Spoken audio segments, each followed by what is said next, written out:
yoshlar.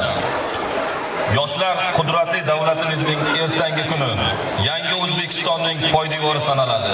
Davlat xavfsizlik xizmati tashabbusi bilan respublikaning barcha tuman, shahar va viloyatlar kesimida sportning futbol va mini futbol turi bo'yicha xavfsizlik xizmati kubogi musobaqalari o'tkazib kelinmoqda.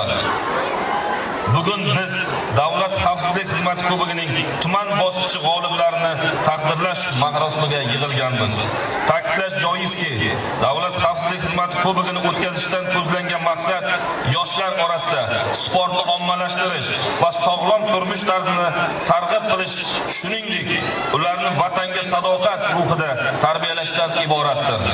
Joriy yilda Davlat xavfsizlik xizmati kubogi musobaqalarining sektor va tuman bosqichlarida jami 52 ta jamoalar o'zaro kuch sinashib, mahallalardagi 1000 dan ziyod yaqin yoshlarni qamrab olishga erishdik.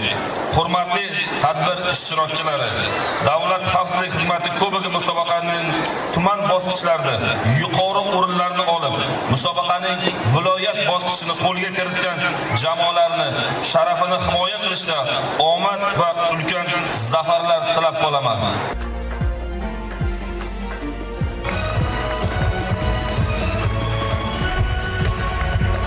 Xizmat qiladigan murabbiylar, murabbiylar.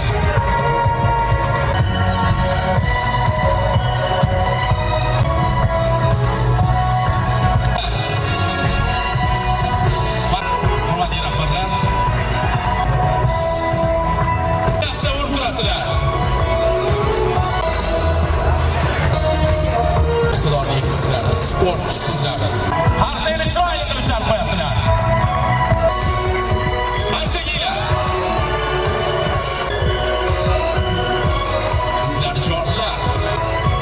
Şu o'rin sohibalari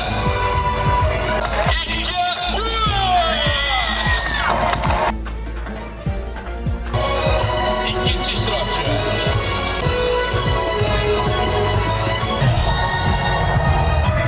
Arsagilar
Qo'shilmadim.